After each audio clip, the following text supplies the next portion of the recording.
नमस्कार साथियों, मैं हूं शशिकांत कुमार। आप देख रहे हैं टॉक। आज के इस वीडियो में हमारा विषय बिहार बजट 2025 नहीं है। बिहार चुनाव से पहले बिहार में बजट भी पेश हुआ।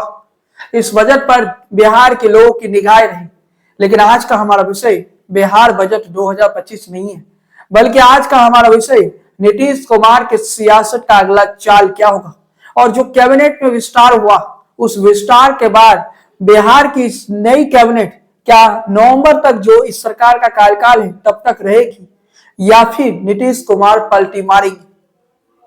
खबरें ऐसी है कि होली के बाद ऐसा हो सकता है कि नीतीश कुमार को सरप्राइज दे सकते हैं, लेकिन तमाम परिस्थितियों के बीच में नीतीश कुमार की नई कैबिनेट में दलित प्लस महादलित यानी टोटल 25% वोट बैंक को साटने की कोशिश की गई। इस नई कैबिनेट के जरिए नीतीश कैबिनेट को हम देखें तो 12 ऐसे मंत्री हैं जो स्वयं जाति से आते हैं, अपर कास्ट से आते, यानी अपर कास्ट से 12 मिनिस्टर आते हैं और अपर कास्ट के ये 12 जो मिनिस्टर आते हैं ये काफी महत्वपूर्ण हो जाता है। एससी एसटी की बात करें तो 25% वोट बैंक है एससी एसटी का, और एससी एसटी के जो वोट बैंक 25% है उसमें 60 मंत्री चुने गए, यानी एसटी एसटी समुदाय से 60 मंत्री कैबिनेट मंत्री आते हैं। इन तमाम परिस्थितियों के बीच नीतीश कैबिनेट को देखे दलित प्लस महादलित टोटल वोट बैंक कितना है 25%।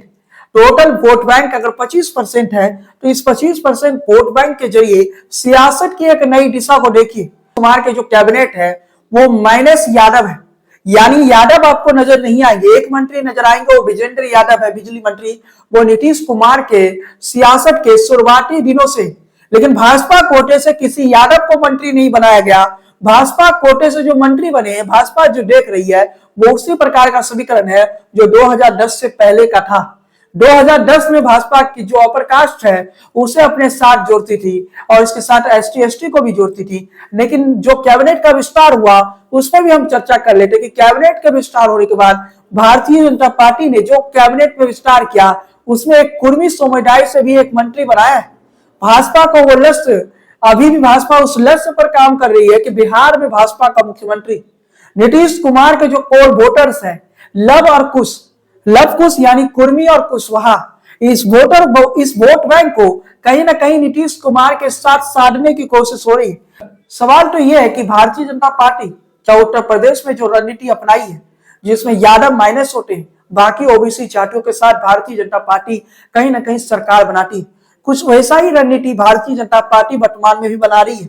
इन तमाम परिस्थितियों को जब हम देखते हैं, इन तमाम समीकरणों को जब हम समझते हैं, इन तमाम राजनीति के परिस्थितियों को जब हम समझते हैं, एक बात तो तय है कि भारतीय जनता पार्टी प्रशांत किशोर से डरी हुई। प्रशांत किशोर स्वयं जाति से आते हैं, प्रकाश से आते हैं, और भाजपा को इस बात का डर है कि प्रशांत किशोर पांडे के साथ अगर अपर कास्ट का वोट बैंक चले जाता है तो फिर तस्वीर क्या होगा, क्योंकि प्रशांत किशोर पांडे का भी तो यही रणनीति है कि अपर कास्ट प्लस दलित, और भारतीय जनता पार्टी भी उसी वोट बैंक को अपने साथ साधने की कोशिश कर रही है। नीतीश कुमार ने ही दलितों को दो भागों में विभाजित किया था, दलित और महादलित के रूप में बनाया था। दलित और महादलित का वोट बैंक कितना है 25% है। आपको बताते चले कि एबीसी और एसटी एससी ये तीनों मिलकर कहीं ना कहीं तेजस्वी यादव के लिए मुश्किलें खड़ा कर सकते हैं। ये तीनों अगर मिल गए, ईबीसी एसटी एससी ये तीनों अगर मिल गए तो पूरा रणनीति बदल जाएगा। ये तीनों मिल गए तो कहीं ना कहीं चुनावी रणनीति बदल जाएगी। ये तीनों मिल गए तो कहीं ना कहीं पूरा समीकरण जो है वो बदल जाएगा। और समीकरण की बात मैं जब कर रहा हूं तो ये काफी महत्वपूर्ण हो जाता है कि जब पूरा समीकरण बदल जाएगा, पूरा राजनीति बदल जाएगा, तो फिर क्या तस्वीर पेश होगी, फिर क्या कहानियां पेश होगी, फिर क्या तस्वीर होगी। इन तमाम परिस्थितियों के बीच में आपको बताते चले कि नीतीश के बेटे ने नीतीश कुमार के मुख्यमंत्री उम्मीदवार घोषित करने के लिए भारतीय जनता पार्टी से डिमांड की। नीतीश कुमार के बेटे के राजनीति में एंट्री की बात चल रही। खबरें ऐसी थी कि इसी मार्च के महीने में नीतीश कुमार के बेटे सियासत में एंट्री कर जाएंगे। उधर दूसरी खबर ये चल रही है कि 14 मार्च के बाद नीतीश खेला कर सकते हैं। तेजस्वी यादव बस एक बार के लिए हम ही बोल दे तो नीतीश कुमार जो है वो कहीं ना कहीं पलट जाएंगे। उन तमाम तस्वीरों के बीच में आज विधानसभा से एक वीडियो आता है। इस वीडियो में नीतीश कुमार तेजस्वी यादव की तरफ कुछ इशारा करते हैं कि तेजस्वी यादव क्या कर रहे थे। खैर तेजस्वी यादव और नीतीश कुमार इशारों में कुछ बात कर रहे हैं। बाद में मीडिया को तेजस्वी ने बताया कि नीतीश कुमार ने पूछा कि तुम क्या खा रहे, तो वो बातें तेजस्वी यादव ने मीडिया को बताया। लेकिन तमाम तस्वीरों के बीच में चाचा और भतीजा का विधानसभा में जिस प्रकार से दोस्ती दिखी, क्या ये एक नई राजनीति के लय दिख रही है? क्या एक नई राजनीति के मोड़ दिख रही है, जहां सियासत बिल्कुल ही नए मोड़ पर खड़ा है? जहां तेजस्वी और नीतीश साथ आएंगे तो फिर तस्वीर बदल जाएगा, जहां तेजस्वी और नीतीश साथ आएंगे तो फिर कहानी बदल जाएगा, फिर नई कहानी लिखी जाएगी। इन तमाम परिस्थितियों के बीच में अगर हम देखें तो SC ST को टोटल वोट बैंक जो है 25% है। SC ST का जो टोटल वोट बैंक है वो 25% है, उसमें 60 मंत्री चुने जाते हैं। यहाँ दलित प्लस महादलित को अगर हम जोड़ रहे हैं 25%, तो ये 25% किसके वोटर हुआ करते थे?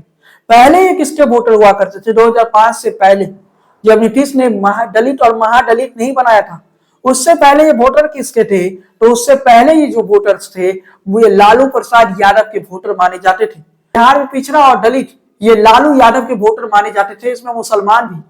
लेकिन अब तस्वीर बदल चुका है। लालू यादव के पास बस M और Y बचा है, यानी मुस्लिम और यादव।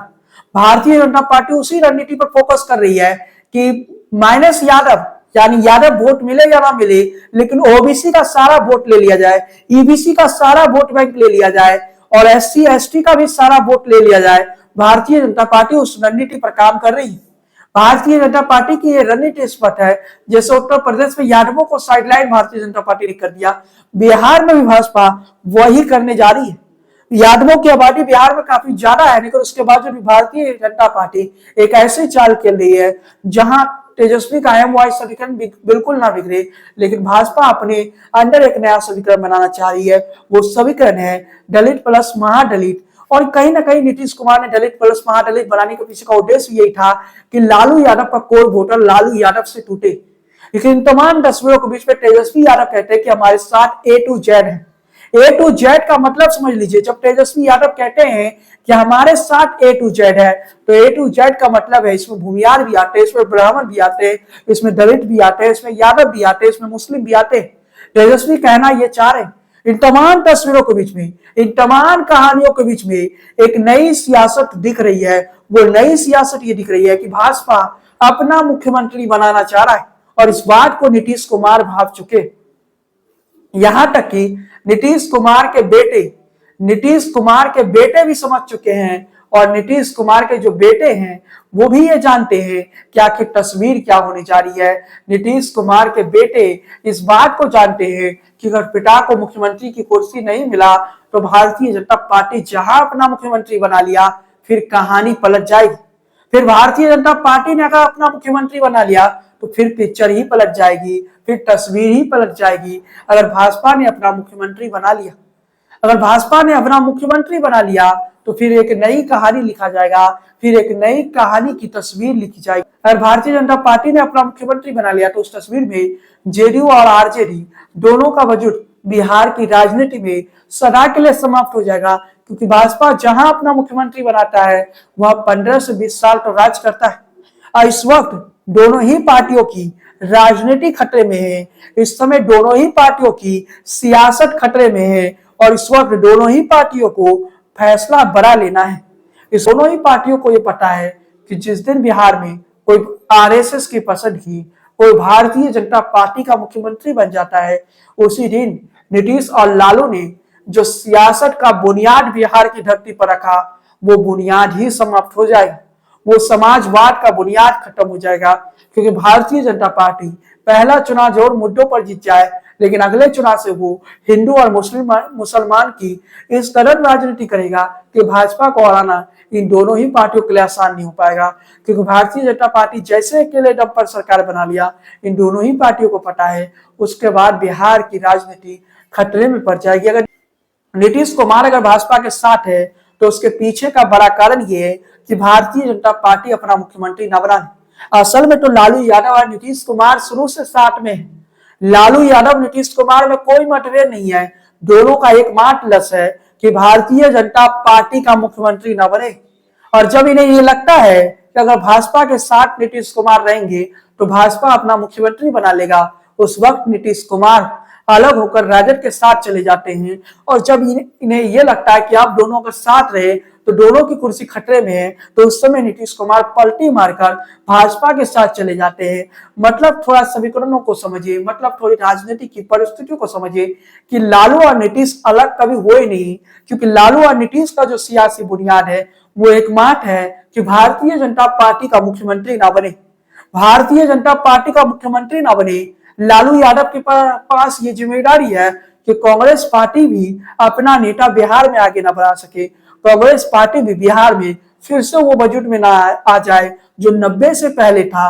और नीतीश कुमार पर यह जिम्मेदारी है कि भारतीय जनता पार्टी उत्तर प्रदेश, हरियाणा या दिल्ली और महाराष्ट्र जैसे अपना मुख्यमंत्री न बना ले, यानी नीतीश कुमार के ऊपर भी बड़ी जिम्मेदारी है। ये लालू दोनों एक दूसरे के खिलाफ है, लेकिन दोनों का लक्ष्य एकमात्र है। एक का लक्ष्य है कांग्रेस को बढ़ने से रोको, दूसरे का लक्ष्य है भाजपा को बढ़ने से रोको।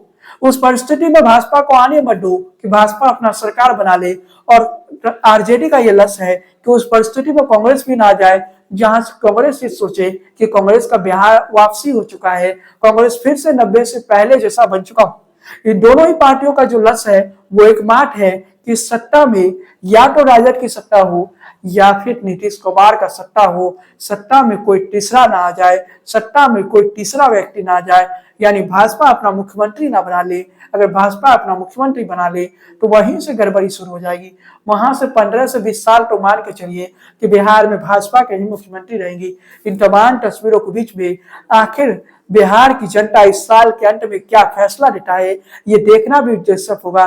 लेकिन चलिए साथियों, आज के इस वीडियो को यहीं समाप्त करते हैं। चैनल पर पहली बार आए तो सब्सक्राइब कर लीजिए, बेल आइकॉन की घंटी को बजाना बिल्कुल ना भूले, फेसबुक पेज को फॉलो कीजिए, लाइक कीजिए। जय हिंद, वंदे मातरम।